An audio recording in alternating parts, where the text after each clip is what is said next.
Hallelujah, praise the Lord.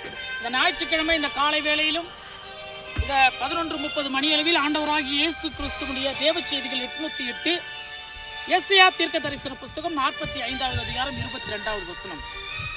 பூமியின் எல்லையெங்கும் உள்ளவர்களே, என்னை நோக்கி பாருங்கள், அப்பொழுது நீங்கள் ரட்சிக்கப்படுவீர்கள்.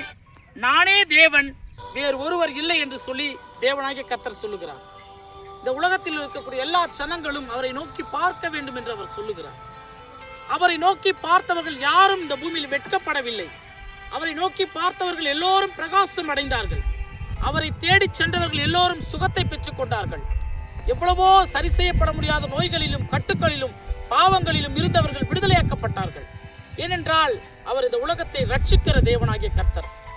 இந்த உலகத்திலே ஆண்டவராகிய இயேசு கிறிஸ்துவின் ஊழியக்காரர்கள் 2 பேரு அலங்கார வாசல் எனப்பட்ட ஒரு ஜெப ஆலயத்துக்கு போறாங்க, பேதுருவும் யோவானும்.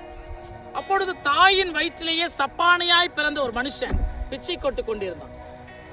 இவங்க கிட்ட ஏதாவது கிடைக்குமேன்னு சொல்லிட்டு அவன் கையை நீட்டுறான். அவங்க சொன்னாங்க, என்னிடத்தில் வெள்ளியும் பொண்ணும் இல்லை, ஆனால் கர்த்தராகிய இயேசு கிறிஸ்துவின் நாமம் இருக்கிறது, அந்த நாமத்தினாலே நீ எழுந்து நட என்று சொன்னான். என்னை உற்றுப்பார் என்று சொன்னார்கள். உடனே உற்று பார்த்தான். இயேசு கிறிஸ்துவின் நாமத்தினாலே அற்புதம் நடந்தது. அவன் சப்பானி முடவன் துள்ளி குதித்து தேவனை மகிமைப்படுத்தி சென்றான். இந்த அற்புதம் அந்த தேசத்திலே கீர்த்தி எங்கும் பரம்பினது. எல்லோரும் தேவனிடத்தில் விசுவாசம் வைத்தார்கள். ஏன்னா அந்த தாயின் வயிற்றில் பிறந்தவன் அந்த ஊழியர்களை நோக்கி பார்த்தான். இயேசு கிறிஸ்துவின் நாமமானது சுகத்தை கொடுத்தது. இந்த உலகத்தில மருத்துவத்தில் சிம்பிள் பார்த்துருப்பீங்க. எல்லா மருத்துவ மெடிக்கல் ஹாஸ்பிட்டல் இந்த டாக்டர் அவங்களுடைய கார்கள்லாம் பாருங்க, ஒரு ஒரு ஒரு ஒரு கம்பத்தில் 2 பாம்பு சுற்றி கொண்டு இருக்கிற மாதிரி மருத்துவத்தினுடைய சிம்பிள் இருக்கும். அது எங்கிருந்து உண்டானது தெரியுமா? பைபிள்ல இருந்து உண்டானது. தேவனாகிய கர்த்தர் கொடுத்த அடையாளம் அது. அன்றைய காலகட்டத்தில் மோசே என்ற ஒரு ஊழியக்காரன், கடவுளுடைய ஜனங்கள் கடவுளை இந்த பூமியில முறுமுறுத்தார்கள்.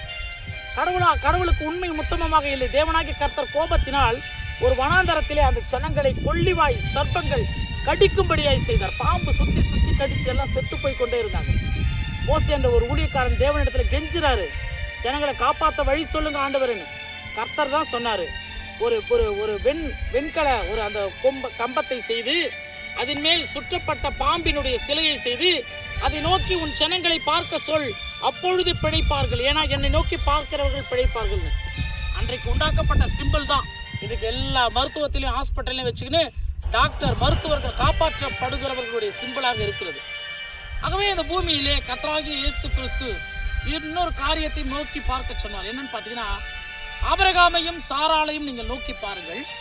அவர்கள் தனி ஒரு மனிதர்களாக இருக்கும் பொழுது இவ்வளவு திரளான ஜனக்கூட்டத்தை அவர்களை வைத்து உண்டு செய்து, இதோ ஒரு மனிதனுக்கும் ஒரு மனுஷிக்கும் பிறந்த ஜனக்கூட்டம் அல்ல. 100 வயசான ஆபிரகாம், ஒரு பிள்ளை பேறு பெற முடியாத வயதில் 90 வயதான சாராள், இந்த இருவருக்கும் கர்த்தர் அற்புதமான ஒரு பிள்ளையை கொடுத்து இந்த தேசத்தில் இப்பேற்பட்ட ஜனங்களை உண்டு செய்த அற்புதமான தேவனாகிய கர்த்தர் சொல்லுகிறார், நானே தேவன், என்னை தவிர இந்த உலகத்தில் வேறொரு தேவன் இல்லை. ஆகையால் என்னை நோக்கி பாருங்கள், நீங்கள் ரட்சிக்கப்படுவீர்கள். என்னை நோக்கி பாருங்கள், நீங்கள் பிழைக்கப்படுவீர்கள். என்னை நோக்கி பாருங்கள், உங்களுடைய பாவத்திலிருந்து உங்களை பரிசுத்தமாக்குவேன். என்னை நோக்கி பாருங்கள், உங்களுடைய எல்லா கட்டுக்களிலிருந்தும் விடுதலையாக்குவேன். கர்த்தராகிய இயேசு கிறிஸ்துவின் வருகையும் இந்த பூமியிலே சமீபமாக இருக்கிறது. அப்பொழுது இயேசு கிறிஸ்துவை நோக்கி பார்க்கிறவர்கள் மட்டுமே இந்த பூமியில காப்பாற்றப்பட்டு பரலோகத்தில் சேர்க்கப்படுவார்கள்.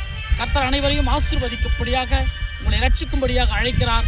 இயேசு கிறிஸ்து ஒருவரே தேவன், அவரே நம்மை ரட்சிக்க அழைக்கிறார். அடுத்த தேவ செய்திகளோடு நான் உங்கள் இயேசு கிறிஸ்துவின் சகரியா சதீஷ்குமார்.